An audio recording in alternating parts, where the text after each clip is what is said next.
Today we're going to be going over some fragrances that I smell just about every single day. That doesn't mean that I wear these every day, but that means that, I spend more time down here than I probably should. It's because I'm down here recording a video almost every day. So that requires planning, have to plan out the videos, decide what I'm going to put in them, and also just choosing my scent of the day. Maybe sometimes I'll switch it up in the middle of the day and choose something different. So I'm just down here a lot, surrounded by a whole bunch of fragrances.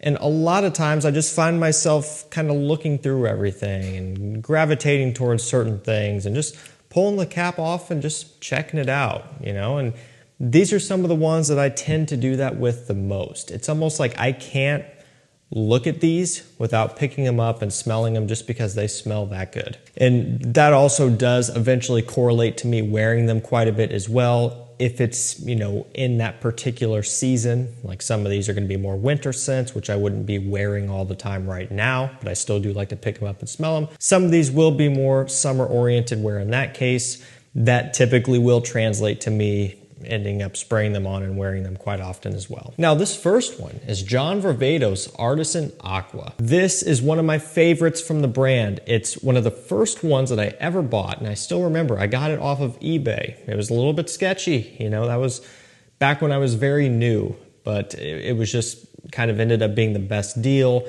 and all of that stuff ended up getting it there and ended up being a great product. This is not that original bottle. I ended up actually swapping that or selling it or something. So there was a point in time where I no longer had this in my collection, and that was a huge mistake because I missed it ever since I got rid of it and finally ended up repurchasing it a while back. This one has orange, lavender, basil, coriander, geranium, and a whole slew of notes beyond that. I mean, if you look up the note breakdown on this one, it is impressive how much they have crammed into this. Back when they would give you a really full note breakdown, John Varvatos was pretty known for that at the time. No longer the case. A lot of their offerings have gotten a little bit more mainstream and not quite as interesting. But Artisan Aqua is one of my favorites, again, from the brand. It's very aromatic, spicy, citrusy. It just has very much like an outdoors, springtime, realistic smell. It just smells like you're surrounded by greenery and everything is coming back to life. But it does still have kind of a cologne-y, masculine, musky smell about it as well.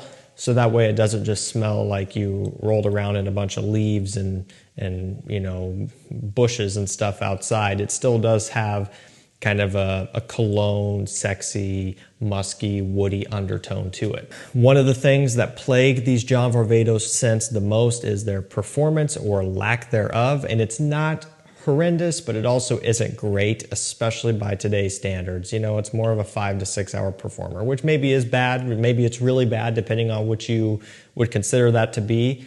For me, it doesn't matter. I'll reapply this one as much as I have to because I love how it smells. But beyond all of that, it's one where whenever I just look at this bottle, I can't help but pick it up and at least give it a smell. And every now and then, let's give them a spray up in the air and kind of experience the opening too. But I love this stuff. And at the price point that it typically goes for, you can't go wrong. Although this one is more of a limited edition, and as time goes on, it is getting a little bit more pricey and a little bit harder to find, so don't wait around on this one.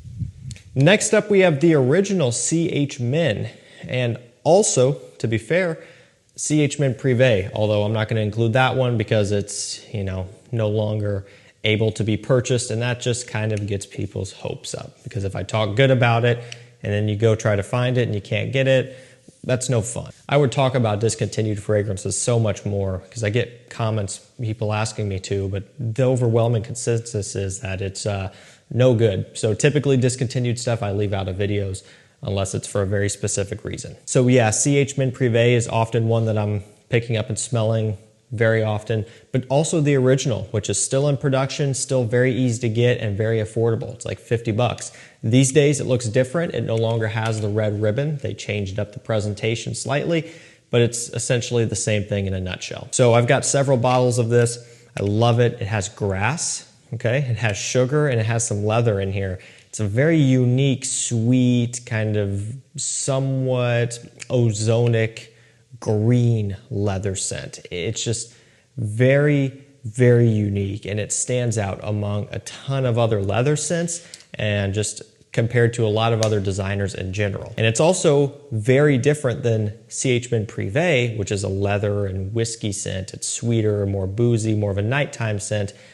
I could see this one being more of a daytime work casual scent. But regardless of that, it's one that I just love how it smells. And I might not wear it as much as I used to, and maybe I don't wear it as much as I should, considering how much I like it. I just get distracted and caught up in other things and new scents.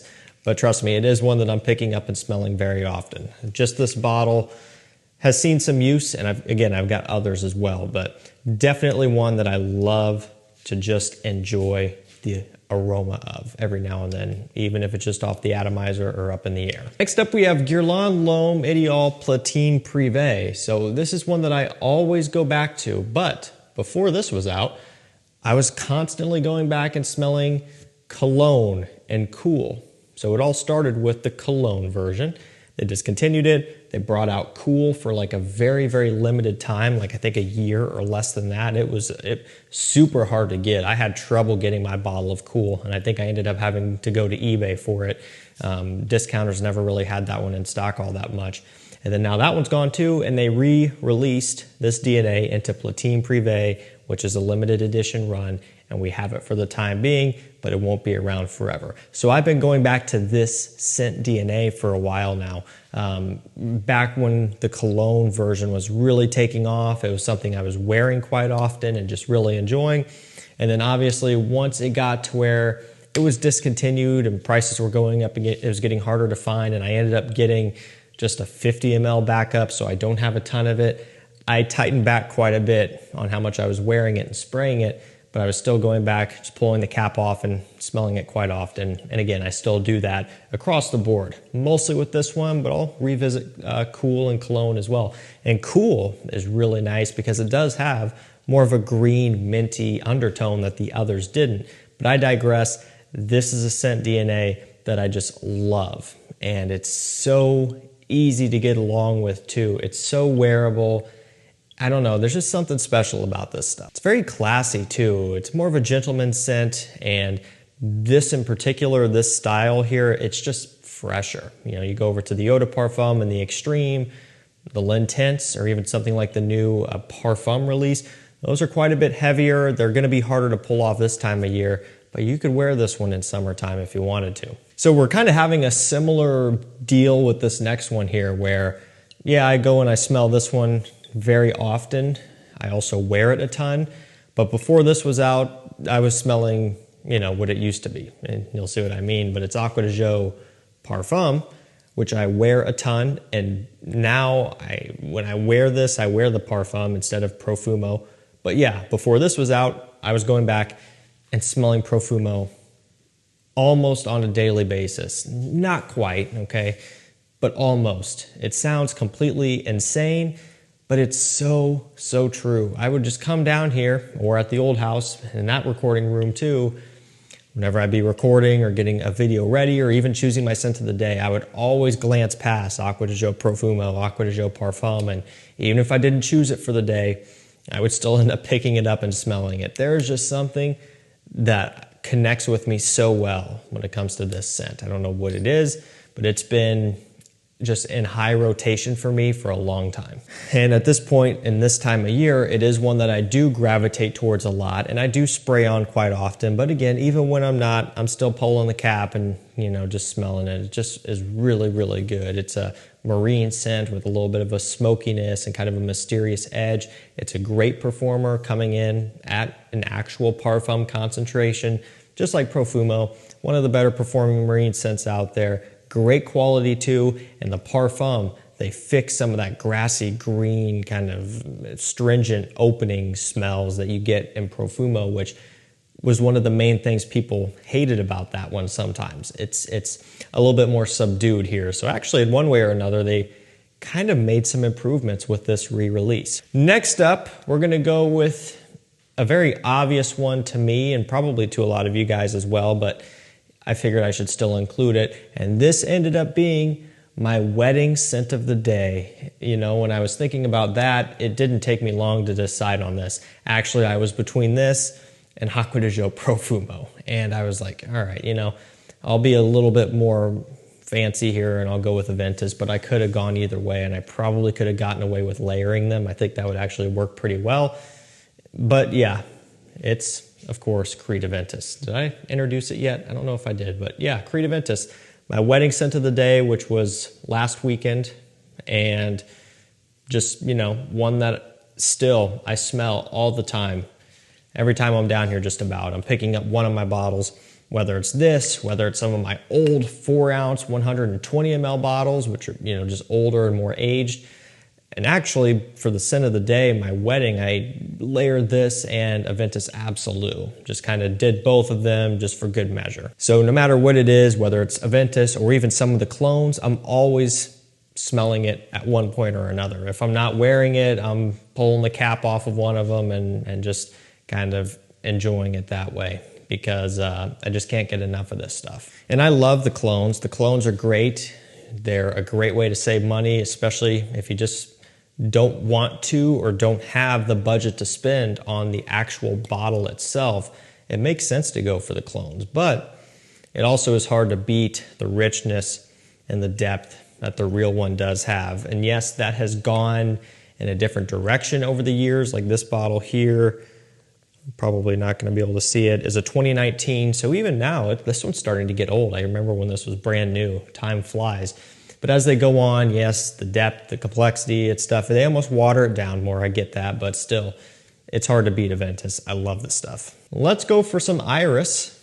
Always checking this stuff out. Dior Homme Intense. This isn't the only one either. I have quite a few other Iris fragrances that I absolutely love, but this is kind of one of the main ones that I find myself going back to. Even now in spring, but what more so feels like summer, more often than not when I'm down here, I'll pick this one up and just give it a try, you know, because it's comforting, it smells great, it's kind of nostalgic in one way or another, and it reminds me of a time when I was just getting started and was branching off and trying some new things, and I was super surprised that I liked this one when I tried it for the first time.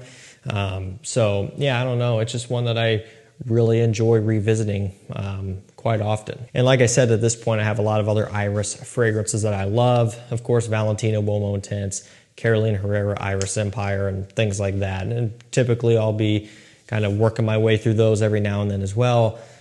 But if I had to choose one, what would it be? It might be Dior Homme Intense, you know, and then at that point, would I choose this over Dior Homme Parfum? Because that's really one of my favorites too. That's one of my all-time favorite designer fragrances. So that's a hard question, but this is definitely up there and just a favorite overall. Next up, we have Mancera Intense Cedrat Boise. This is one that I'm always checking out at some point. Used to be the Eau de Parfum. I would wear that one pretty consistently. It was my first ever niche purchase, and so I, you know, really got my use out of it. Would wear it all the time, would just pick it up and smell it quite often. At this point though, the Intense is one that I'm going for more often than not. Even if I'm not wearing it, even if I'm not spraying it on, I just love that smell. It is phenomenal. The Intense is everything that I would expect an intense, straight version of the original to be, so it makes sense. They didn't take the DNA and completely make it different. It's still very similar, which to some people might be a bit redundant, and this might not be worth a purchase for everybody. But if you're someone who didn't get the best performance out of the Eau de Parfum, and or you're just up for something heavier and richer and just, in my opinion, refined and better, then the Intense is something you would want to look at. It's not all that expensive. It's $100 on discounters. I've seen testers go for $75, which is very rare, but it did happen, and I sent out an email about it and it sold through. That was a great deal. So make sure you jump on my mailing list and texting list if you want to be notified of things like that. Tester with cap, $75. You're talking cheaper than a lot of designers these days for a beast mode wearable compliment polar. This is one I'm always smelling. And we'll end this with another niche scent. Unfortunately, this one is a bit more expensive, so you know there's that aspect of it, but I still love it. It's Parfums de Marly Althair. It's going to be kind of their newest release for men, or at least one of their newest ones. So it kind of has a little bit of a vanillic, slightly smoky, sweet Mercedes-Benz Club Black feeling. You know, you guys know that one. Very vanilla, benzoin, ambroxan heavy. This just has some of that going on. It has a real nice kind of a toffee, gourmand texture to it. There's quite a bit of depth. There's multiple layers to this one. And I understand depth, multiple layers, that's kind of, means the same thing. But I like to try to get that across because, yes, the price is expensive. I understand that.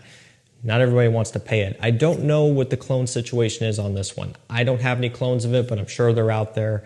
Maybe, maybe not. So that would be an option too, considering they're good. But, what you do get in return for that price is a product that really does hold its own. And whether that's worth it to everybody or not, you got to be the judge of that. Most people are buying stuff to get compliments, and people who are going to compliment you don't care about how rich and full-bodied the scent is. But if you are looking for something that does kind of fulfill that need of just having something that is really high quality and just is more premium, this one does get the job done. Again, right now, I'm not going to be wearing this one a ton. It's way too sweet for the weather we're having, but man, do I love to smell it. So I will link all these down below to discounters. That way you can pick them up. And again, for some of the rare ones or other discontinued, hard to find fragrances or new designer releases that you want to be notified when they come into stock, you can jump on my mailing list and texting list at the link and number down below. Thank you guys so much for watching. Stay safe, stay healthy. We'll see you tomorrow with another one. Take care.